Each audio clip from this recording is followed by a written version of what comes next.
we'll go to the next session. We are running roughly 20 minutes late, which means everybody will have a late coffee break and late lunch, but we are having good conversation, so that's not a problem. And now we have with us Bob Jones. Bob, are you around?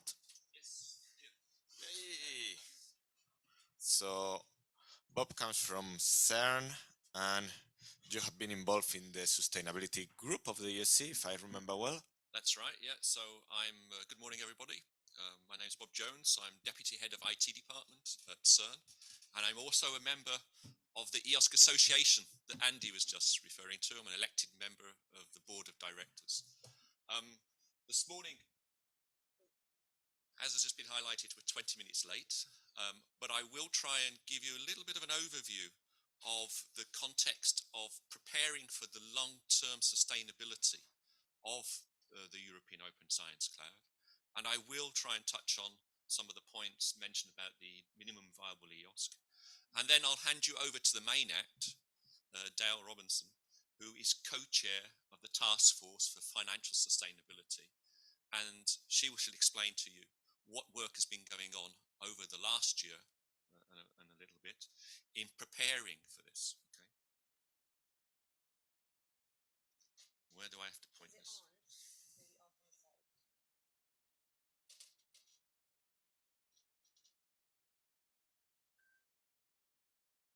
Okay, oh, green light, that looks good. Now, can you change yourself? Okay. Just to put this into context, you might have heard these strange acronyms like SRIA, Strategic Research Innovation Agenda. And yesterday, Ute, in a sort of very rapid manner, tried to explain to you the context of all of this, right? And what we're trying to do, thank you, okay, is in order to engage the European Commission, to engage the member states and the members of the EOS Association, of which there are now 260 members and observer organizations. The Strategic Research Innovation Agenda basically puts out a roadmap of what are the objectives, where we're going, and how we're going to get there. Okay? And with that, that gives confidence to the different participants and stakeholders to invest or to align and work in that direction. First of all, the member states and the European Commission, and of course, in many of the organizations, it doesn't mean you're putting money directly in, but you are putting effort, you're putting your brain power and all this work into it, right? You're putting your data sets, you're putting your use cases, your tools, your applications, so on, and putting that all together. And on that, on this thing, you can see that there are three major objectives there, okay? And I highlight that the sustainability is there from the start. Everybody realizes we have to get out of this project-based model if we want to ensure that the European Open Science Cloud will be adopted by long-standing structures such as research infrastructures, which have to plan in decades, not months or years. Okay, so that's a key point straight from the start. And there's a sort of timeline put out. We have the current structure in place essentially until the end of the current multi-annual funding program of the European Commission, to the end of Horizon Europe. So till 2027 officially, but some of those projects might drag on to 2030, okay? But what we already have to do is start thinking what comes afterwards, right? We have to build on it, all what you've heard this morning about what you in the science clusters are doing, about developing your applications, your demonstrations, your tools and so on, and showing how they work all together. That all builds a more solid case for why the Commission and the member states and so on will be prepared to invest in this in the long term. Without that, there's no proof, right? And there's no willingness to invest. So that's why it's important what you're doing. Okay? And it's been done over a number of phases. And the most important one, I really think, is this one, 23-24, because that comes back to the point that was mentioned before by Andy, the minimum viable EOSC. What's the minimum viable product that we can say is there to say that it's really working, that it's really having an impact on people's lives? Before that has been some work going on. The Solutions for Sustainable EOSC was a report that's put together in the previous governance structure of EOSC. It introduced the idea of the core, the federated data, the exchange, very simplistic model there as well. That's been expanded, but that was already there. And then the architecture group expanded on that and with a more elaborate model and understanding of it. All of this is trying to expand and understand how it really works, and as referred to the minimum viable EOS, which has some elements of the core, something of the exchange or the marketplace that you've heard about this morning as well. But of course, the federated infrastructures and the data sets and the tools that go together with it. Okay, it's not pretending that it covers all of it, but as the elements of it there. Okay, and we have at the moment a large cornerstone project called EOS Future. Many of you perhaps involved in it as well. And that's really trying to set up sort of the enabling services that are in the core and the elements of this marketplace, where the roles of the research infrastructures are highlighted, you know, in terms, and the science clusters, in terms of their contributions to that, in terms of the services, data sets, and so on that are available there, and the functionality. And the interoperability framework. We've heard a lot about interoperability, the need of that happening across the clusters and within the clusters themselves as well. And that's another key point that's going on. So that's launched. That work is going on at the moment. And they have regular checkpoints about every 6 months, and they try to improve on those 3 elements every 6 months. The important thing is the science clusters are there as well. And basically, I see an important role for them is to actually test and verify it's there. And what you mentioned, Andy, about having this matrix of the clusters against the core services and so on, and understanding which ones have been used, I think that would be very important, very useful to share. That will help us as a sort of roadmap of where we are today and where we have to get to in the future. Another thing that's going on as well is the European Commission is preparing a procurement of elements of the minimum viable EOS. So the core and some of the sort of thematic or general services that are going across. That should have already happened. It's slightly delayed. I don't know much more about it than you, because the Commission is being very quiet about what's happening around there. But the idea is this should actually put in place many of those services during starting from 2023, 2024, 2025. And what we have to think about now is, well, what comes after that, right? It covers a period of 3 years. So thinking 2027 and looking at those points onwards, okay? So we hope that that thing will be in there and adopted and used, and then we can build on it. And then the good thing is that if this actually starts to get and understand, it'll be very easy, because you can start putting numbers on things. And that's what the member states and the EC needs. They need to know how much is it going to cost them every year. Reality, not projects, but the operation of this thing every year to make sure it actually works.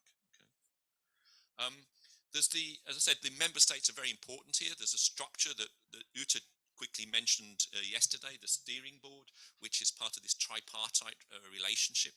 And they bring together all the member states and the associated countries associated to the Horizon Europe structure, and trying to sort of advance EOS from a member state's point of view.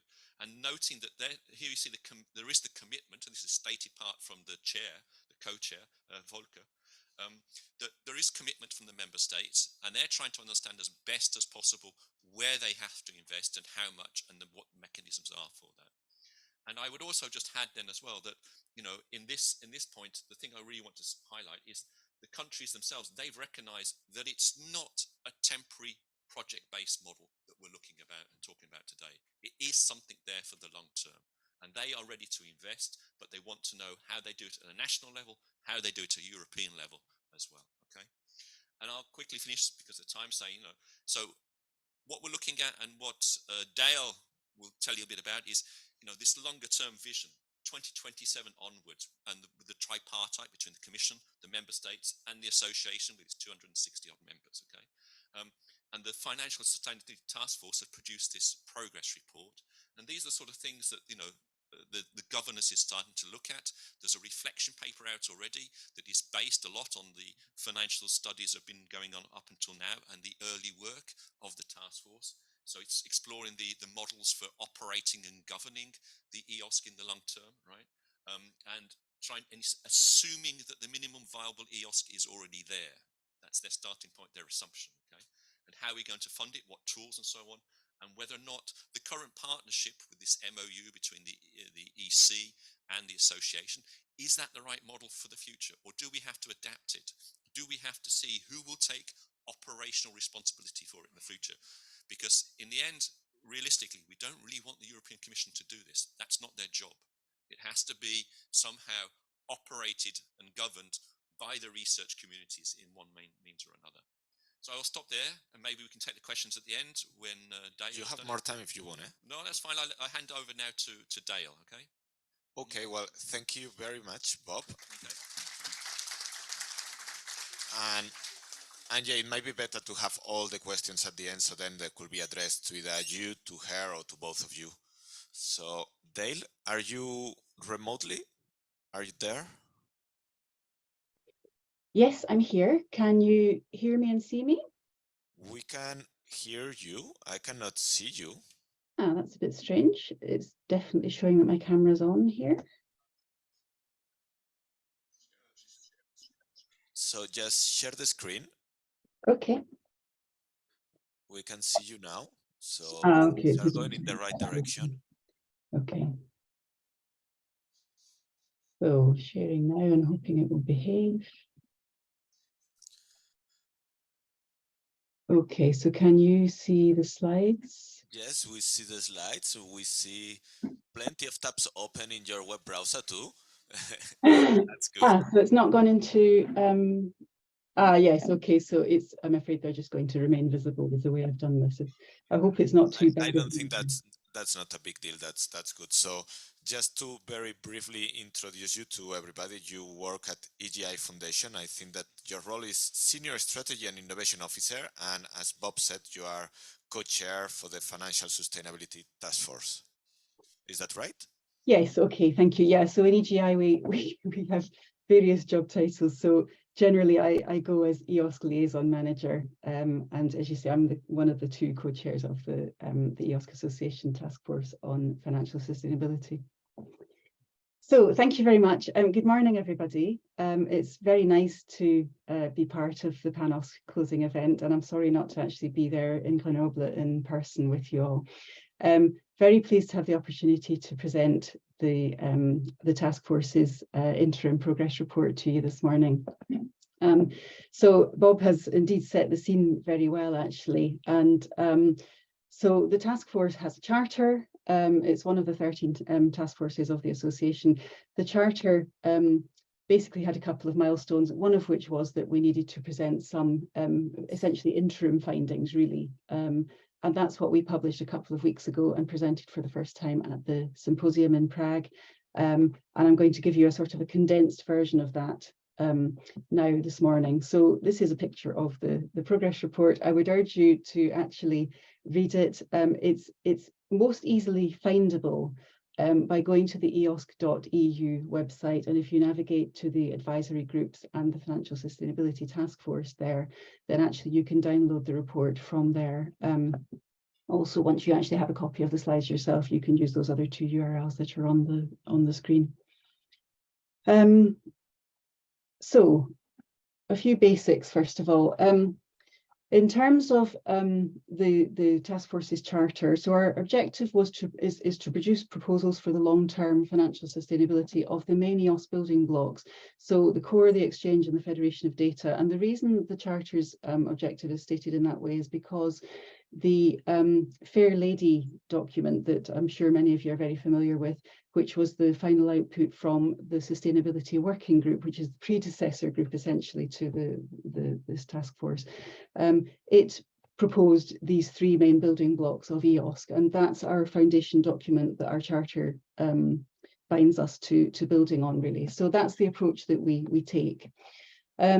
In terms of timescale, I think it's really quite important that we have focused on this timescale from 2027 onwards. So in other words, it's the time period after the end of the expected EC procurement that's due to be published shortly. So I think it's worth bearing in mind in what I say, that's the period we're focusing on.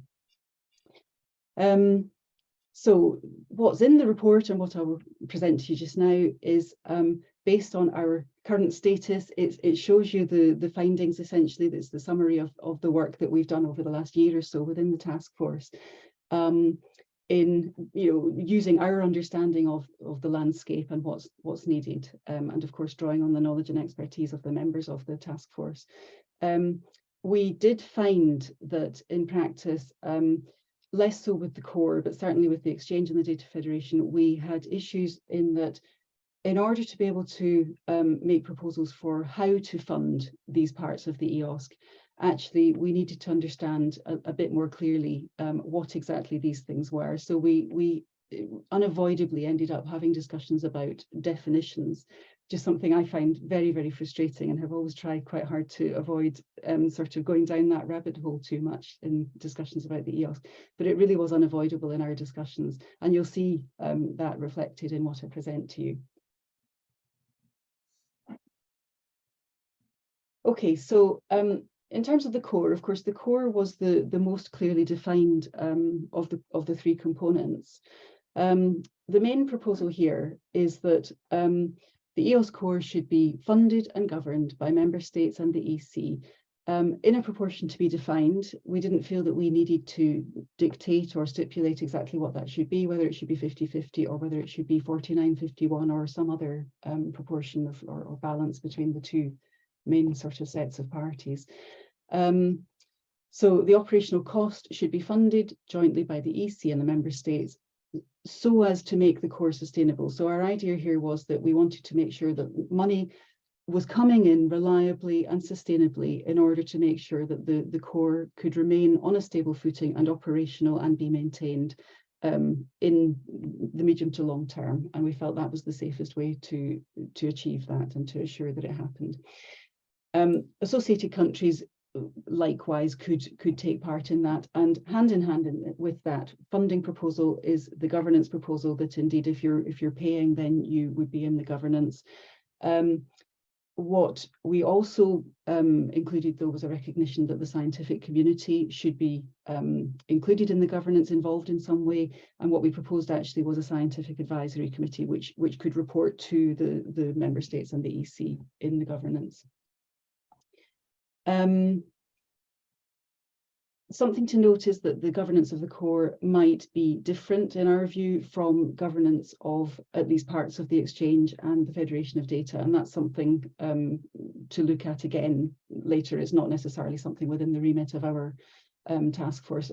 Again, although our remit was to discuss, was to focus on financial sustainability, it was very difficult not to look at governance, certainly in the context of the core. So a few additional points about this. So third countries we did discuss, and we felt that although they would not automatically be included, they're also not automatically excluded either. So there are a number of open questions basically to be addressed later. We didn't feel it was necessary for us to provide answers to all of this, and nor was it necessarily our place to do so in the task force.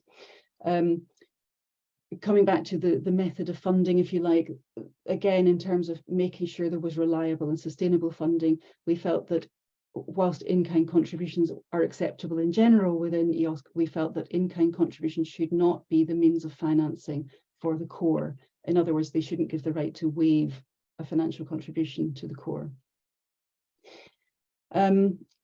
The question arose of what's the incentive for others to pay into the EOSC, and that's something that we felt needed to be addressed. We simply ran out of time to discuss some of these questions, actually, because it was all quite time consuming. So why have we proposed as we have? We felt that joint ownership goes hand in hand with joint funding, and that there were advantages to this co-ownership and co-funding model, in that you've got a balance between the presence of the EC and that of the member states. But it was important to give the countries a voice in governance, but also they would then take responsibility for EOSC within their own countries as well. And we felt that that was a good balance. Commercial providers, we did discuss to some extent, and the feeling was that there could be some participation, but that there should not be influence in the governance or power in the governance. And an important point that we identified was this notion of access for all as a principle, that research and the EOSC should be available for all, regardless of whether, for example, a researcher's member state was not duly paying its dues into the EOSC core. So something, mechanisms need to be found there for how to balance that desire for inclusion against the need to actually ensure that payment is made. And again, we didn't really propose a specific solution. The obvious example is that you could perhaps have a sanction in the form of removal of voting rights in the governance. But it's a tricky question, but we wanted to underline the importance of access for all. So moving on to the exchange. So here you can see the little circular diagram up in the top corner there. Basically, we felt that the exchange consists of three main chunks of services or categories of services. Here, the feeling was that there was insufficient definition of the exchange before we could really, to allow us to really dive into looking as much as we would have liked at the potential financial models.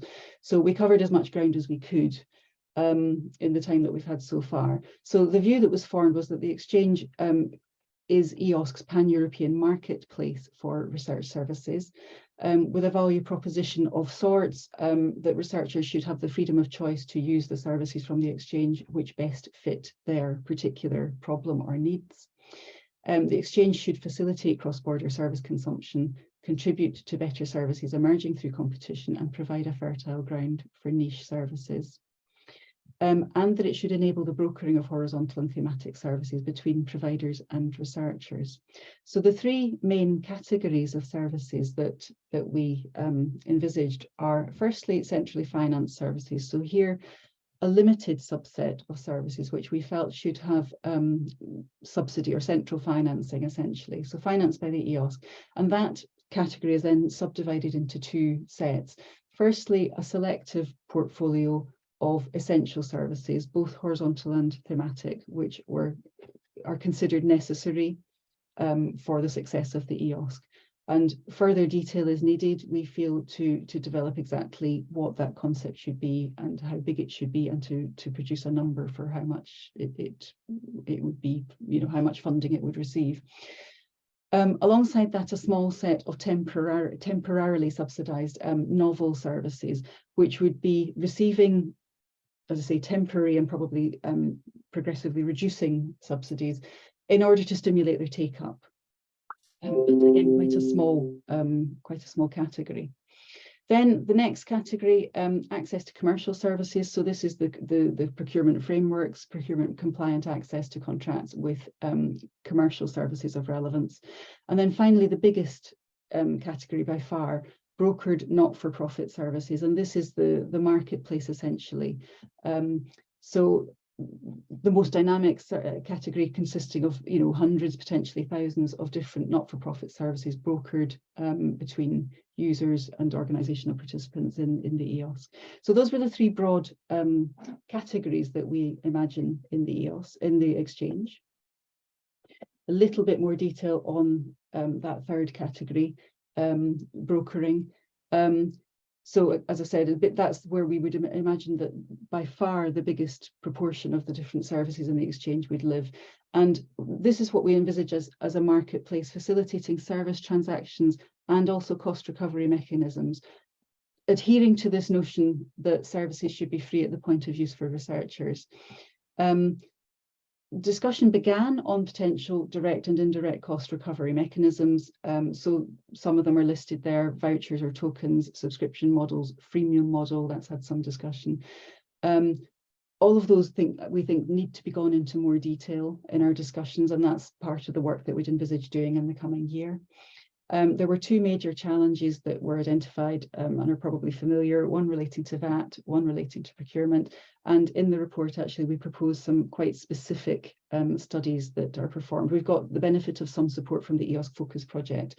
And some of what we would like to get assistance from EOS Focus with is two really quite specific pieces of work to investigate particular points relating to respectively VAT and procurement.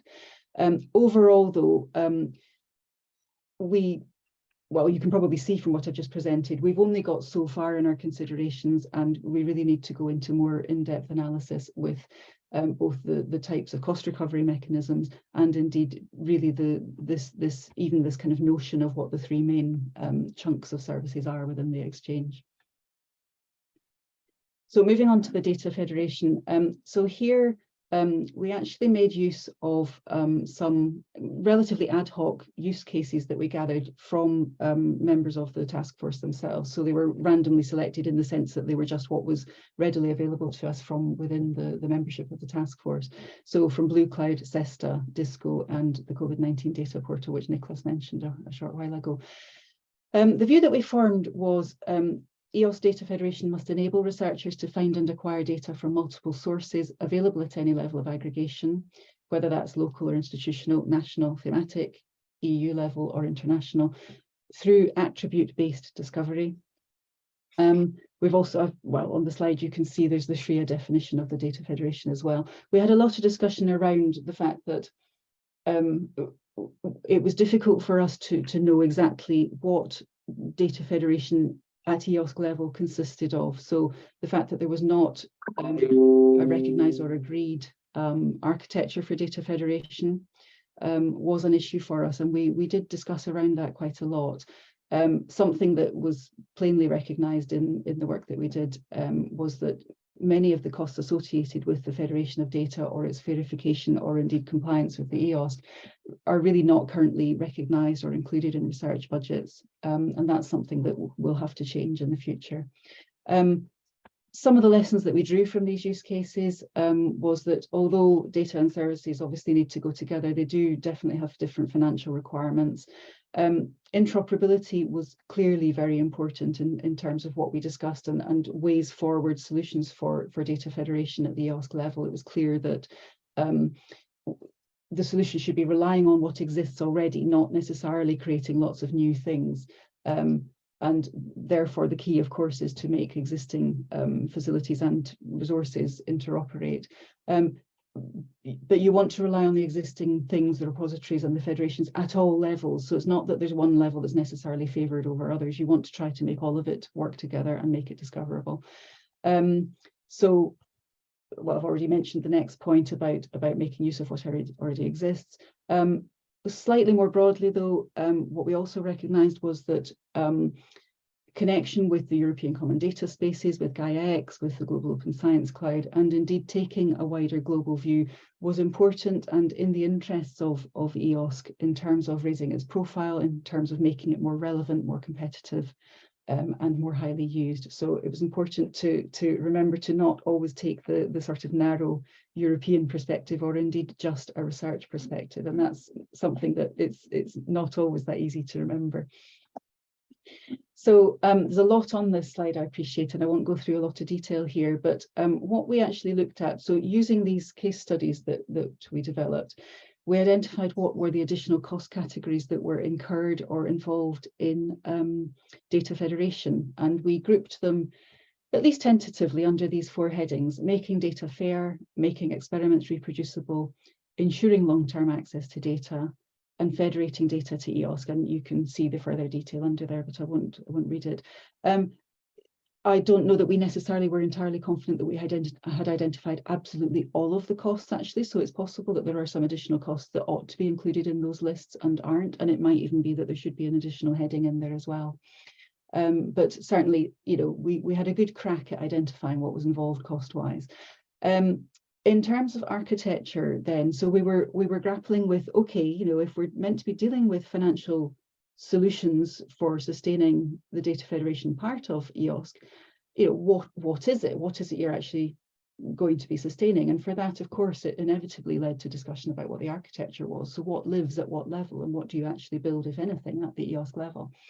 So we came up with some possible architecture models that we identified. The first one being what we called an overlay. So that would be an additional sort of software layer on top of any data federation which already exists out in the community. An alternative would be a metadata catalogue, or possibly a catalogue of data providers and platforms, or what we called natural evolution, which was essentially just carry on in roughly the same way that things are going at the moment, but don't specifically construct anything additional. Again, it's not an exhaustive list. We never felt that we had identified all of the possible models, but it was just, that just gives you an idea of the sorts of things that we discussed. Oh, sorry, I just skipped one slide too many, I think. No, sorry. Okay.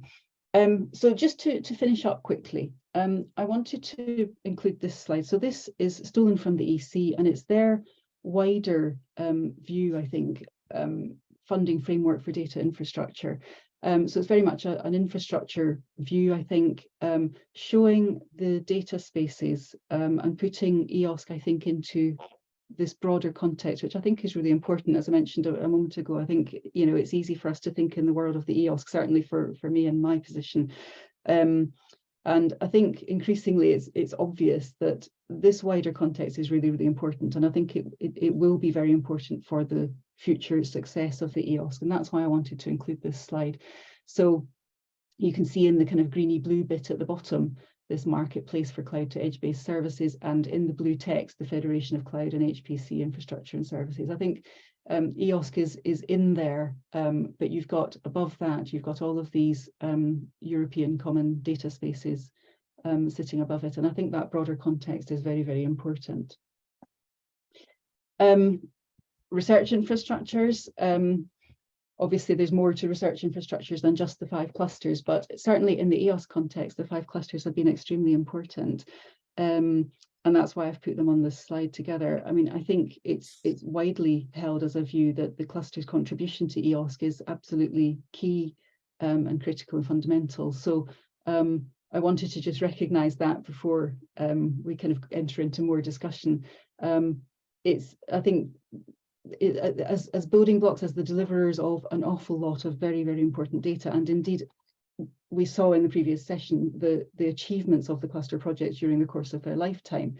That's been a really, really important contribution to EOSC and to helping to show what it actually in practice can offer for users. So I don't think there's any question about the importance of research infrastructures in EOSC, but in terms of the questions that were posed for us as panelists in this session, there was a question about what's the role of research infrastructures in EOSC. I just thought it was sensible to put out in these slides the fact that I don't think there's any question about the importance or the fundamental inclusion of research infrastructures or contribution as a part of EOSC. Obviously, there are questions about some of the details. So I'm sure you've seen versions of this cartoon before. I first saw this years ago in a project management context, actually, in a particularly difficult systems implementation project I was involved with. But to some extent, the same sort of view, I think, is valid here. I actually do wonder whether we're slightly beyond the miracle occurring phase of EOSC. I think the definition is progressing slightly beyond that phase. But nonetheless, that particular cartoon has often come to my mind over the last few years with my involvement in EOSC. Anyway, with that, I'll stop. Thank you very much. Thank you very much, Dale. That was very, very interesting. And I have a question for you and for Bob as well. You had a slide, you talk about the exchange, about the fact that sustainability work is not ready yet. And you mentioned, or on the slide it was mentioned, horizontal thematic services, was saying financed by the EOSC, but not so clear what is the EOSC in this part. And my question is, for these horizontal services, do you believe, you both, whether long-term data archiving, data transfer, and some extra computing power for everybody in the EOSC will be available and will be financed by the EOSC? Well, I can tell you my personal opinion, which is that I think it's fairly clear from the work I've been involved with over several years now, so also in the EOSC Hub project, where we did actually study this quite specifically. To me, it seems clear that for the success of the EOSC, the availability of some services of that sort to be available to all EOSC users is really important for the success of the EOSC. So yes, I believe that this is important and necessary, and I think that's a relatively widely held view. I don't think it's a universally held view, though.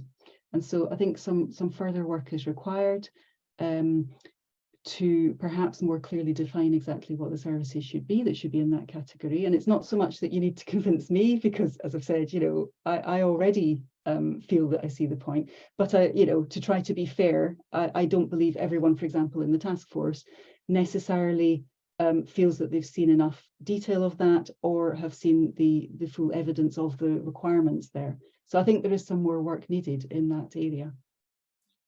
So I would just add on to that, you know, sort of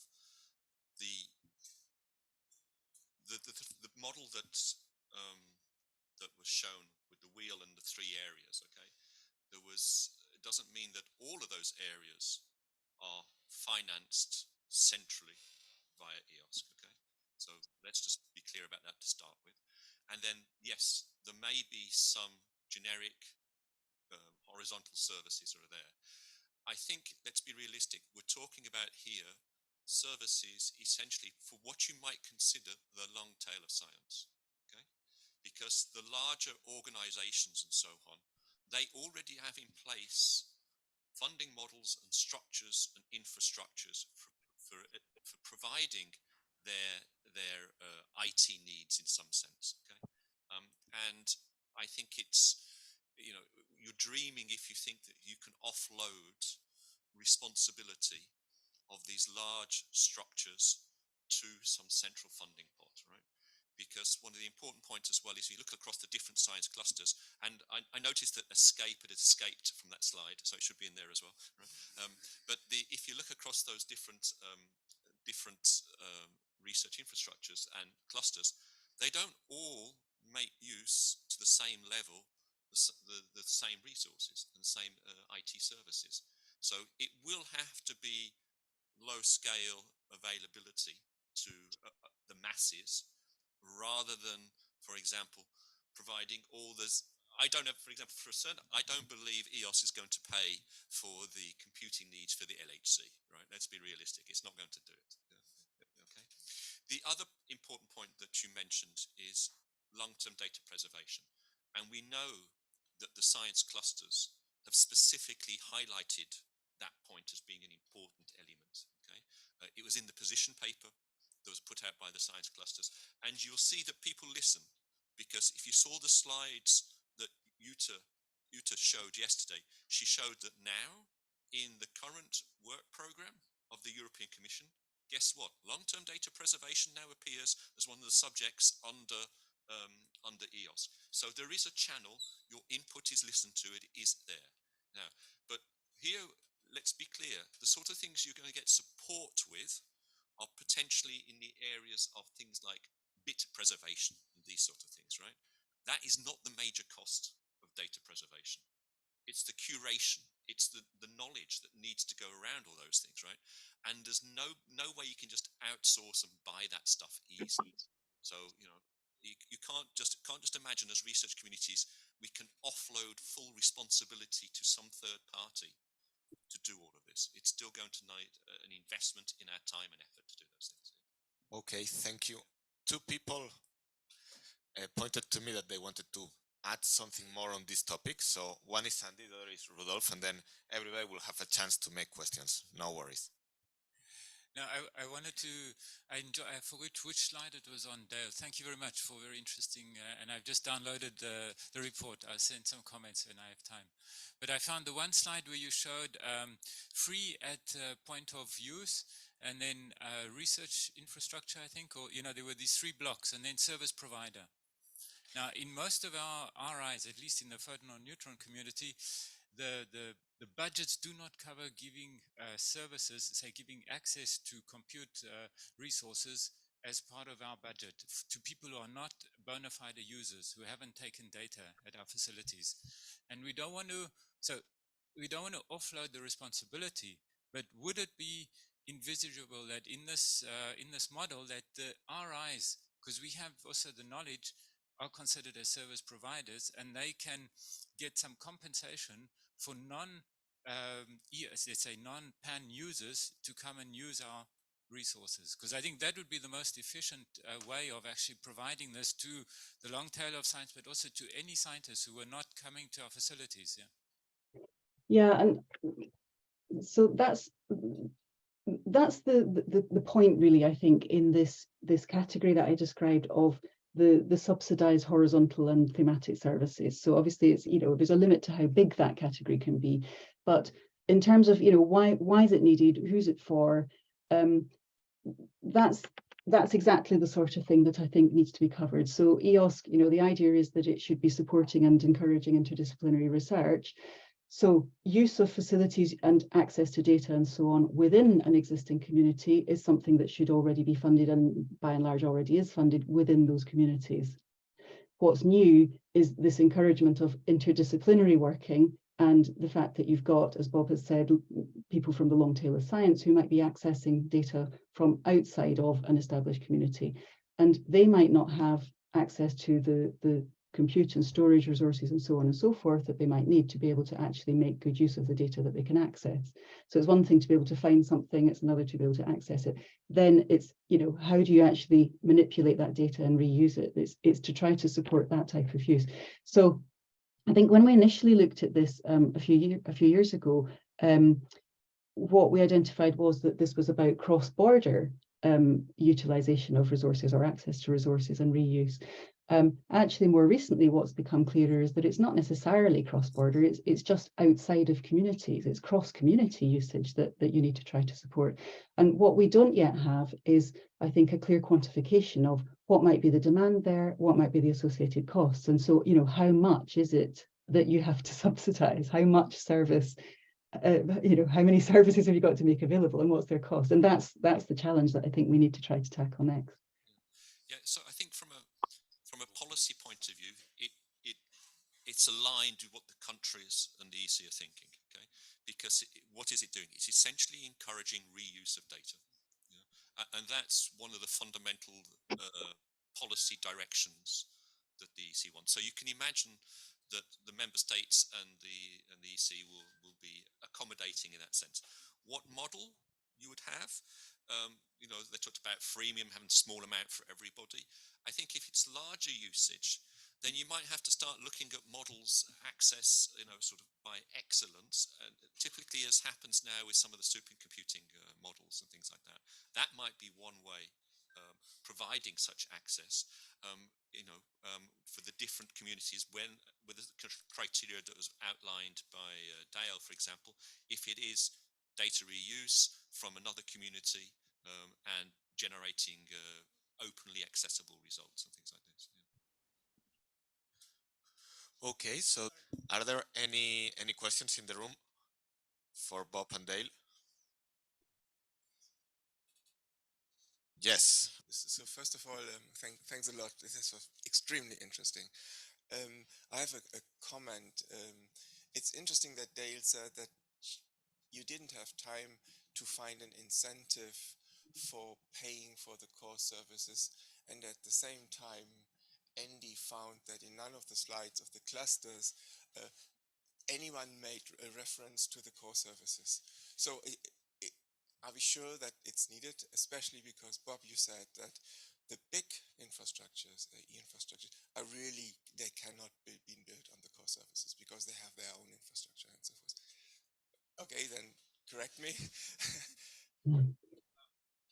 So to be clear, I said that I don't expect EOS is going to pay and the major research infrastructures can outsource all their responsibilities for IT services, okay? Now, I see great value even for the research infrastructures and having the core services exist. Okay. Yeah. If we think about it, go back to Jean-Francois yesterday, and he was talking about the AI and highlighting now that already for the PAN community, already making use of some of these AI services which have been specified, designed, and are starting to be operated externally to the research infrastructures. That's an advantage. Okay? And I can see that an advantage for many of the research infrastructures, including structures such as CERN, right? If we have this strict definition of core, which are federating services that enable access, sharing, and so on, but do not store, compute, transfer, and so on, data itself or analyze it, then I can see definite advantages of having that together, because it makes all this question that's been discussed before about interoperability and so on, it makes it far simpler. Okay? And it also means that the effort that those research infrastructures and science communities are putting in today can be optimized, because we're all doing more or less the same thing. So we can optimize it in that way as well. Maybe just one comment, nevertheless, to that. Obviously, we still have a big gap in the sustainability. As you said, the research infrastructures have the budget for their operation, but we do not have a budget for making data available to the world. And what then happens with the data. And that paradigm, of course, which is very nice, it's in particular when it then even goes one step further, interoperability, cross-domain scientific projects is a real problem. We had yesterday at two moments the mentioning of the human organ project, for instance. So we have huge data sets which will be of general interest to many people. But who will finance that? Just even for the downloading and then storing the data somewhere else. Okay. Now, who will finance the applications which will derive from making fair data available to a whole community who has nothing to do with the original generation of the data? This is where we still have to find a credible model. So I think Dale had a good slide on that with the table which outlined the different cost categories, and you will find these sort of things listed there. So it's acknowledged that those things do exist. Okay, do we have an answer today of exactly which organization, structure, country, and so on is going to pay for that one? No, not yet. But at least now they're recognized and understood, right? Afterwards, the next step is going to be quantifying it. Under what terms, what policies, rules of participation, all these other questions are going to become and need to be evolved. And I would just add, remember what Uta said yesterday as well. There is stuff there, and already communities, including PAN community, are benefiting from the funding which is being put in place by the European Commission. We're talking about £500 million over Horizon Europe. Is already benefiting from it. If we're here today, it's partly because of that. So we are benefiting, my community as well, we are benefiting from it, we are advancing, and I think as we move towards 2025, a lot of these things become a lot more concrete and easily understood. Thank you. So, any other question? Yes, please. Just your opinion. You said that you have no insight into the procurement, but what would you say? As far as I understand, the procurement is open for research infrastructures, for private companies, and for commercial and so forth. So what do you think would make more sense? Focusing on commercial providers, or really would, for example, CERN be willing to have a bid in the procurement? All right, so there's a number of questions in there. And I think let's understand why the Commission has gone down the route of going for a procurement. Right? Remember at the start we talked about the fact that we have to get out of this project-based model for support, right? If they're grants, there's no guarantee that what comes out of a grant is fit for purpose for use, right? And it doesn't cover operations. And this is what we're talking about now. We're talking about operating EOSC, okay? So we need another model there, okay?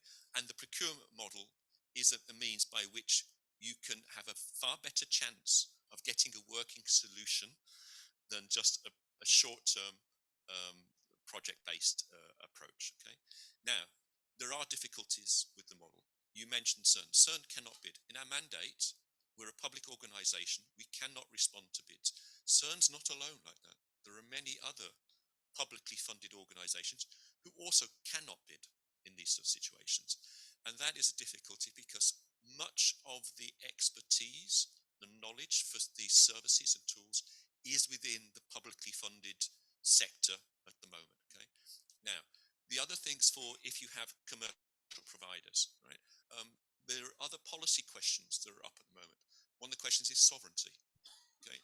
And one of the papers put out from the member states concerns the question of sovereignty around EOSC. So it can be sovereignty in terms of geographical scope, which countries are in or out, where you're allowed to, where you store your data, because that's different. There are institutional reasons, policies that they can only be in-house. There are national policies, which some of them say can only be stored within their borders and things like that. And that varies across all the countries across Europe and further afield. There's also questions about sovereignty of are we happy to or willing to give control or monopoly of control to key strategically important elements to an individual for-profit organization, right? I think there's a lot of resistance at the moment to hand this over to a single company to do this. But that does not exclude the idea that when there is let's say, a competitive market and the ability to move from one supplier to another because there are good standards and mechanisms for import, export, and so on, when that exists, you can imagine fielding out individual services to different companies and so on. But it has to be where somehow the public sector and the research community retains control overall of the overall direction. Yeah, I'm just a bit worried that there have been more questions than answer in your answer, and they only have a month left for coming up with something. Thank you. Okay, Dale, would you like to add something else to this, or? Not specifically on the procurement, I wouldn't. Wanted to clarify a point from earlier on. Yes, there was a point in my slides about what's the incentive, but it was actually talking about what's the incentive for third countries to pay into the EOS core. So it wasn't a general point about lack of incentive to pay for the core. We didn't feel that there was necessarily a lack of incentive for either the member states or the EC, for example. So just to clarify that point. Okay. We have another question from Andy, and this is an Andy Patrick Rudolph show. Everyone else is invited to participate. But no, just about this comment you just made about what the national, or say the member states are contributing. So there's $500 million. I just noticed at the EOS symposium that what was being counted was sometimes a mixture of things which, from my point of view, I'd considered EOSC or open science, and from another point of view, just national money spent on national infrastructure. And I'm wondering if you in your document you talk about this, or if this will be clarified at some point. What can be counted as member state contribution? What are the minimum requirements for that? Yeah, so I should have actually said earlier on, in trying to summarize this report in a few PowerPoint slides, actually, it's very difficult to do full justice to it. And what's missing is the discussion that is in the report about a number of challenges and boundary conditions. And actually, there's some quite, I think, really very interesting points that are made there. And, you know, I would really urge you to go and look at the report itself, because none of that was in the slides that I presented. One of the things that was recognised, for example, was, as I think Bob mentioned, that, you know, the majority of the funding for EOSC and indeed for research will continue to be from the national level rather than from the EC. EOSC is no exception in that sense.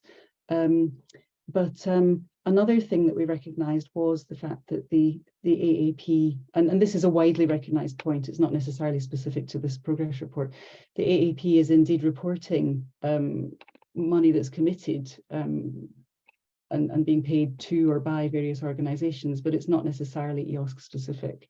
And that's something we do recognise, actually. And another point is the fact that there is this need to address funding mismatches. There's a lack of alignment of strategy between the EC level and the national level. There's a lack of alignment of funding as well.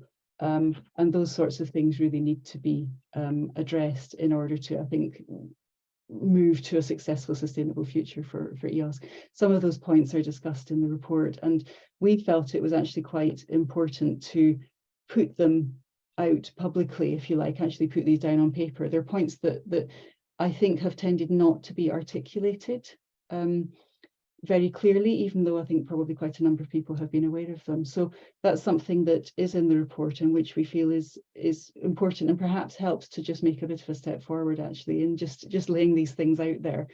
Then, on a slightly more positive note, I think the fact that the member states have made commitments to particularly ERA Action 1 in the European Research Area Action Plan, I think that's very encouraging, and it shows that the commitment is there. And of course, recently there's been this development with support being given to Coara for reforming research assessment. I think that's quite important as well. So you start to see more of the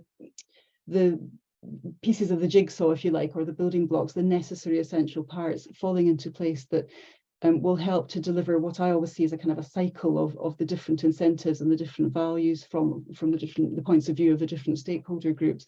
One of the challenges, which I think Giorgio Rossi touched on yesterday, was how do you know, why would the researchers take part? You know, what's in it for them? Why would they bother?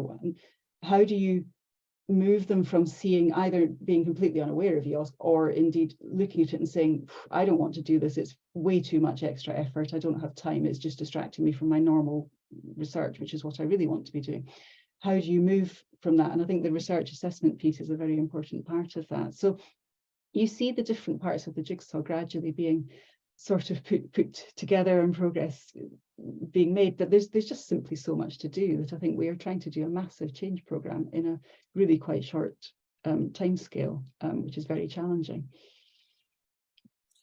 Okay, we have a remark from John at the International Union of Crystallographers. He said, regarding the long tail of science will be the users of EOSC, he says, well, not necessarily. Crystallography is a many decades data archiver and has excellent databases, but they cannot extend to the raw data which the likes of PaNOSC and Zenodo offer. Access to archive raw diffraction data is transformational for our crystallographic science in various domains. And with that remarks, we go to the last question. I think somebody over there wanted to make a comment. I have what's maybe a very naive question. We have, especially in this room, we're coming from European infrastructures funded by multiple countries providing service to scientists.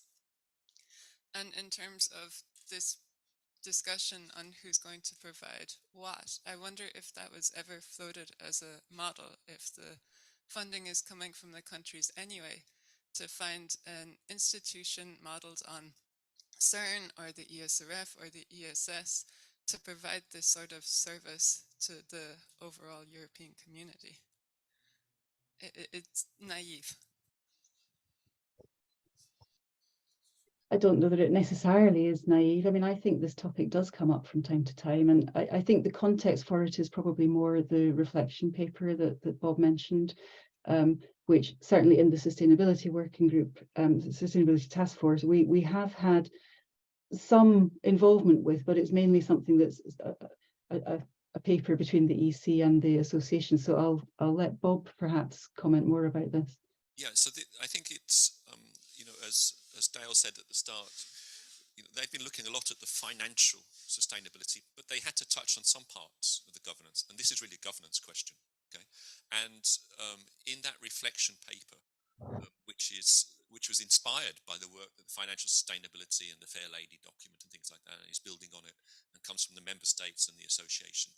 There is this whole question of, you know, is that one way to look at it? Do we have some sort of organization in the future which would be responsible for these things? That's one of the governance models. And the situation we're at the moment is that this paper is very new. It's only about a couple of weeks old, right? And they're trying to gather feedback from the association members, from the member states and so on, to understand out of the different models in there, which ones are they, do they consider plausible that could be going forward? And that's one of the models. All right, well, thank you very much, Dale and Bob. I think this was a very, very good session. And I propose that we take a 15 minutes break for coffee. Coffee is a bit late, but thank you again, because it was very, very good, I insist. Thank you. And we will be back at 11:20.